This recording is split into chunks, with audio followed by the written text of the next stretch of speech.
Sobat Digital, selamat datang di Podcast Digital, podcastnya Kominfo yang membahas tentang hal-hal seru seputar dunia digital biar kita makin melek teknologi. Hari ini bersama saya, pada episode kali ini kita akan membahas terkait dengan topik yang sering kita dengar ya, yaitu tentang AI atau kecerdasan buatan.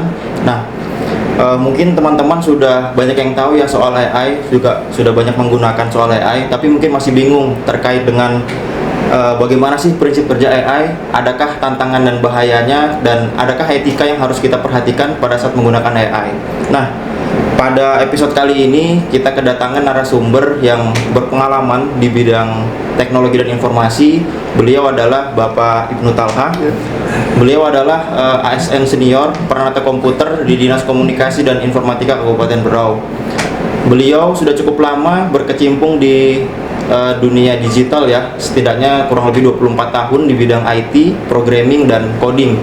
Beliau juga memiliki banyak pelatihan dan sertifikasi, salah satunya adalah terkait dengan dasar-dasar penggunaan AI. Baik, langsung kita mulai ya. Selamat datang Pak Ibnu. Selamat datang, terima kasih. Terima kasih Pak Ibnu. Gimana kabarnya Pak Ibnu? Alhamdulillah baik hari ini. Alhamdulillah baik ya Pak Ibnu ya. Gini Pak Ibnu, belakangan ini kan banyak kita saksikan bahwa AI ini makin banyak digunakan oleh masyarakat. Makin hari AI ini makin canggih kalau bisa kita bilang, mulai dari menghasilkan teks, gambar, video, dan lain-lain. Nah, kalau menurut Pak Ibnu, kenapa sih topik AI ini penting untuk kita pahami di era teknologi sekarang ini, Pak? Jadi AI ini kan sekarang lagi trennya, semua pakai AI. Sebenarnya bukan canggih dan sebagainya AI ini. AI ini sebetulnya definisinya adalah dibangun dari machine learning and deep learning. Jadi machine learning adalah pembelajaran mesin dan kemudian dikombinasikan dengan pembelajaran saraf tiruan. Artinya AI ini dilatih. Modelnya dilatih dia. Jadi dia bukan pintar sendiri gitu, enggak. Artinya AI itu artinya jadi kita melatih dia. Jadi kenapa dia semakin pintar? Karena kita semakin banyak melatih dia, memberikan dia data dan sebagainya. Jadi bukan AI bukan pintar sebenarnya, enggak. Jadi AI pun ini kalau bisa kita bilang bahan bakarnya itu dari data, Pak ya? Yes, nah, betul, dari data, big data itu tepatnya. Kalau misal data yang tersedia untuk diambil datanya oleh AI, yang diproses oleh AI itu bisa kita bilang jelek, itu nanti apakah mempengaruhi hasilnya, Pak? Atau memang AI ini sudah kreatif, dia bisa mengolah data yang jelek ini jadi bagus gitu, Pak? Enggak, jadi gini, jadi data dan macam-macam. Data ini ada data yang struktur, ada data tidak struktur, ada data semi struktur. Data struktur ini biasanya kita dapatkan di database. Data semi terstruktur biasanya dihasilkan dari web atau bentuknya nanti XML atau JSON. Yang ketiga, data tidak struktur. Data ini tidak struktur biasanya ada di media sosial dan sebagainya. Jadi, itu semakin memberikan AI ini bahan bakar untuk menghasilkan tadi keputusan-keputusan. Itu prediksi. Terus Pak, kalau misal makin banyak data, artinya AI ini kan makin banyak referensi Pak untuk menghasilkan atau menggenerate konten Pak. Betul. Nah, kalau datanya makin banyak, apakah di suatu saat nanti ada masanya bahwa AI ini bakal lebih kreatif, bahkan lebih pintar dari manusia Pak? Kalau lebih pintar, saya kira iya. Tetapi kalau untuk tadi kemudian hari menggantikan lebih ekstrim seperti itu, kayak saya tidak. Sama kayak kita dulu waktu adanya kalkulator, pelajaran matematika tidak hilang kan, gitu. Betul. Gitu. Jadi AI ini kita ibaratkan dia pendamping, gitu, membantu pekerjaan kita, gitu. Jadi tidak menghilangkan.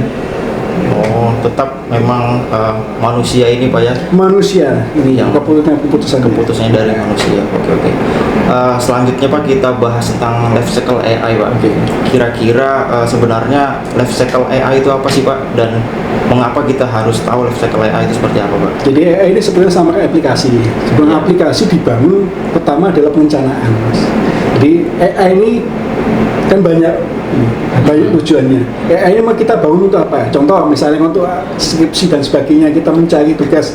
Ada kalau di kalangan kampus itu Perplexity untuk mencari apakah ada duplikasi dan sebagainya. Kemudian ada namanya OpenAI, ChatGPT, itu untuk menghasilkan teks dan sebagainya, gitu. Jadi kita membuat AI pertama-tama tujuannya itu apa? Yang kedua adalah data yang dihasilkan ini, yang didapat ini bagaimana caranya. Gitu. Nanti ketiga adalah pemilihan model.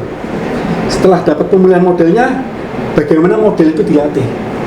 Setelah model dilatih, baru kita uji coba. Gitu. Jadi life cycle itu adalah itu. Jadi mulai dari perencanaan sampai kepada testing dan evaluasi dari AI itu. Apakah data yang dihasilkan dari keputusan AI itu 95% betul atau enggak? Apa ada data bias atau data hilang? Karena data itu tidak langsung bersih. Ada model pembersihan data, ada split data, ada data yang hilang dan sebagainya. Bagaimana cara kita sebagai programmer atau sebagai pemrogramming untuk menganalisa data tersebut sebelum kita masukkan ke dalam AI? Jadi memang data ini menjadi bahan bakar utamanya tadi Pak ya. Yes, nah, betul. selain itu Pak, kita sebagai pengguna itu juga sebenarnya ada yang bisa dibilang kayak skill itu terkait dengan prompt Pak ya. Yeah. Nah, tergantung bagaimana kita bisa menginstruksikan AI ini supaya dia bisa mengenerate konten sesuai yang kita inginkan. Sebenarnya prompt yang baik itu seperti apa sih Pak, yang bisa AI ini menghasilkan data yang lebih bagus itu Pak? Prompt yang baik adalah prompt dengan instruksi yang jelas, parafrasenya ada. Artinya kita tidak menggunakan kata-kata yang umum, harus spesifik, sedetail-detailnya akan semakin bagus untuk AI untuk menganalisa hasilnya. Oh iya. Oke. Kalau kita ngomongin klasifikasi dan ragam AI Pak, mungkin beberapa teman-teman itu taunya AI cuman sebatas bisa nge-generate teks, gambar dan lain-lain. Mungkin lebih dari itu, apa aja sih Pak klasifikasi atau ragam dari AI ini Pak yang bisa dihasilkan? Banyak, misalnya itu FS Detector. Itu kita misalnya kita kayak di implementasi yang nyata adalah di stasiun kereta misalnya. Kita kalau lewat kalau di Jawa itu sudah otomatis mengenali wajah kita. Jadi kita bisa masuk ke dalam ruang tunggu dan sebagainya. Itu untuk menganalisa AI, itu hasil AI itu. Kemudian referensi di media sosial atau preferensi kita dalam belanja di e-commerce. Itu hasil AI juga. Gitu. Iya. Berarti luas memang Pak ya analisa AI ini. Gitu, luas. Sangat luas. Beragam dan lebih banyak klasifikasinya ya, kita tahu ya. Oke. AI di era sekarang ini Pak, mungkin di bidang apa atau sektor apa yang paling merasakan manfaat dari AI ini Pak? Yang utama adalah TIK, IT atau IT. Oke, IT. Ya, kedua, kalau bisa ini, kebetulan kita kan bergerak di bidang pemerintahan, pelayanan publik, kita masyarakat semakin dorong. Kemudian di bisnis terutama, e-commerce dan sebagainya itu pasti menggunakan. Ya. Kira-kira di antara banyak bidang tadi tuh Pak, ada nggak misal kayak kalau bisa jangan AI, manusia aja yang berperan penuh di situ Pak, jangan AI yang di situ. Ada bidang yang nggak disentuh AI? Pasti Pak? ada, karena apa? Tidak semua solusi itu dengan teknologi. Gitu. Tidak semua solusi yang ada di dunia ini dengan teknologi. Contoh misalnya ada konflik pertanahan, itu solusinya bukan teknologi. Ada diskusi dan sebagainya. Jadi AI tidak akan bisa masuk ke sana. Gitu. Jadi tidak semua, kata kuncinya tidak semua permasalahan di dunia ini dengan teknologi. Otomatis tidak semua diselesaikan bisa dengan AI. Oke, berarti walaupun AI ini memang banyak canggihnya, manfaat segala macam, tetap peran manusia masih sangat dibutuhkan Pak. Ada beberapa bidang tidak bisa disentuh. Tidak bisa disentuh oleh AI. Harus manusia sendiri gitu. Nah, selanjutnya ini Pak, terkait dengan data pribadi. Kita kan biasa pada saat menggunakan AI, itu kita mungkin nggak sengaja nyetor data pribadi kita Pak. Itu sebenarnya data pribadi kita itu kelanjutannya aman atau gimana Pak kalau di dunia AI itu Pak? Jadi kalau di Indonesia kan sudah ada terbit Undang-Undang Perlindungan Data Pribadi PDP nomor 27 tahun 2022. Nah itu tadi kaitannya AI dengan data itu sangat erat sekali. Data bisa diperoleh untuk melatih model di AI. Nah data otomatis, data yang dimaksudkan data sini adalah data pribadi. Contoh misalnya kita belanja di e-commerce, otomatis kita kan ada email, nama dan sebagainya, alamat pasti ada. Itu ya makanya di dalam AI ini harus ada misalnya perjanjian pengguna. Sebelum kita mendaftar itu ada term and condition, persyaratan dan sebagainya. Bagaimana data ini didapatkan, terus data ini mau diolah sebagai apa, terus data ini mau dikemanakan dan sebagainya. Hak dan tanggung jawab kita sebagai pengguna pencetak data di dalam AI itu ada. Gitu. Jadi data kita hak sebagai pemilik data, hak dan kewajiban itu harus ada. Gitu. Jadi di data pribadi kita sebisa mungkin tidak disalahgunakan. Kalau misal nih Pak, misal anggaplah ada kebocoran data pada saat kita sudah menggunakan AI ini Pak.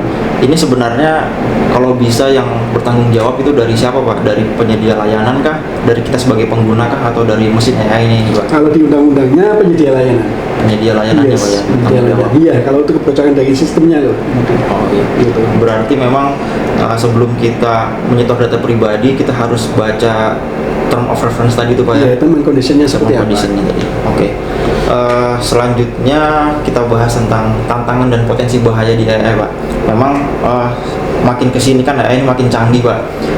Banyak petebaran yang terbaru ini deepfake. Ini yang biasa mengecoh masyarakat ini Pak, apalagi orang-orang awam, orang-orang tua itu mungkin banyak yang tertipu dengan AI Pak. Iya.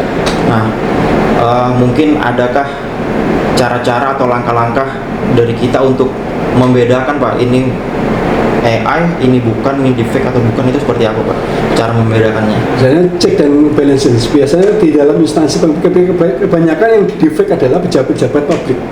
Oke. Gitu. Dan pejabat publik pasti punya instansi. Instansi biasanya punya lembaga sendiri yang menangani untuk publikasi. Nah, kita cek dan balances sebetulnya.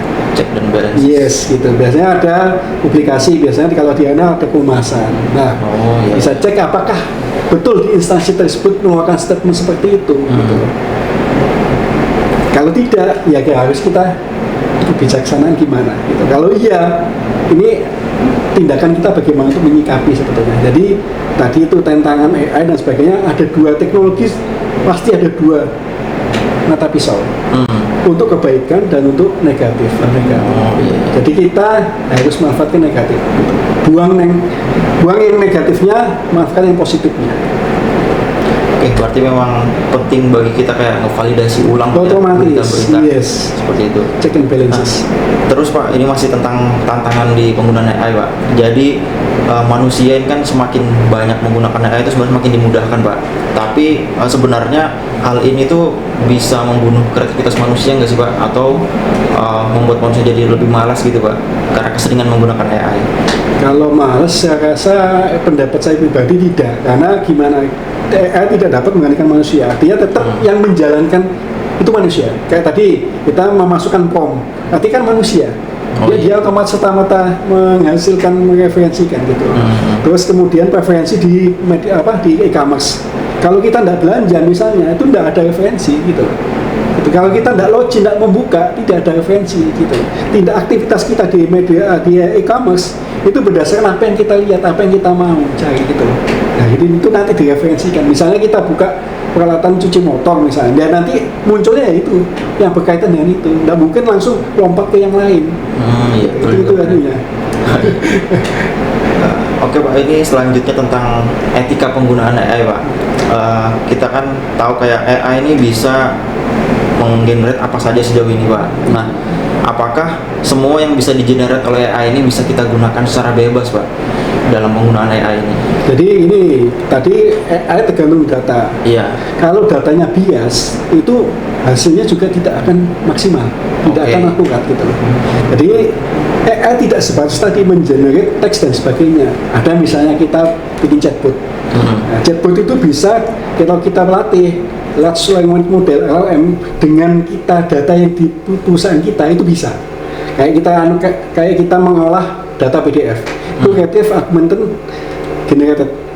Itu bisa. Jadi data-data yang itu data bukan spesifik lagi umum yang ada di OpenAI misalnya. Oh iya.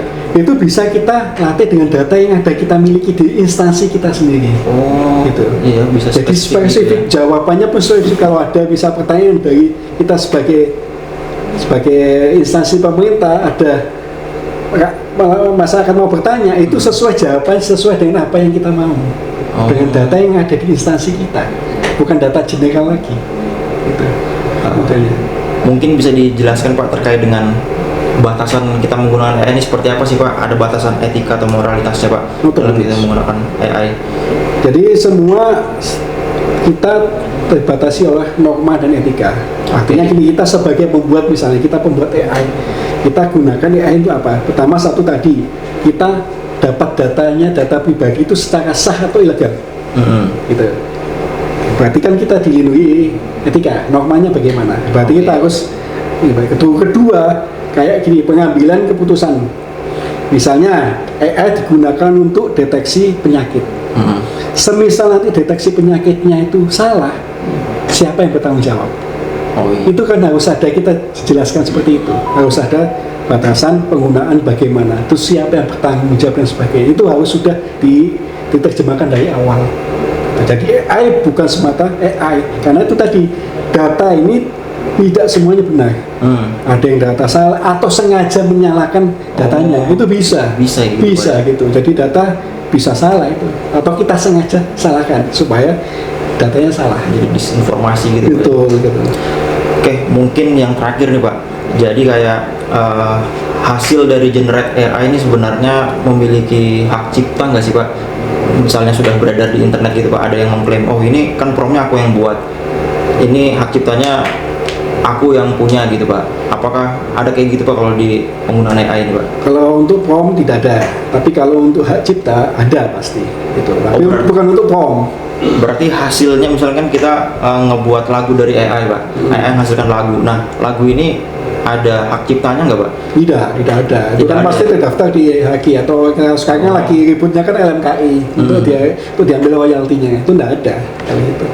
Karena pasti terdaftarkan dulu untuk hak cipta, baru bisa dapat pengakuan. Tidak semata-mata langsung bisa diakui sebagai hak cipta. Harus terdaftar dulu. Harus ada prosesnya lagi ya, sampai konten yang dihasilkan ini ada hak ciptanya. Iya, gitu, harus didaftarkan dulu. Tapi kalau cuma kita ngaku-ngaku aja, buktinya apa gitu loh. Oh iya, betul juga Pak. Oke, mungkin itu saja Pak, beberapa pertanyaan seputar dasar-dasar penggunaan AI. Terima kasih Pak sudah banyak menjawab soal AI. Semoga ini menjadi pengetahuan dan bisa meningkatkan literasi digital kita selaku pendengar dari podcast pada hari ini. Mungkin cukup sekian podcast kami pada hari ini. Sampai jumpa di episode selanjutnya. Terima kasih.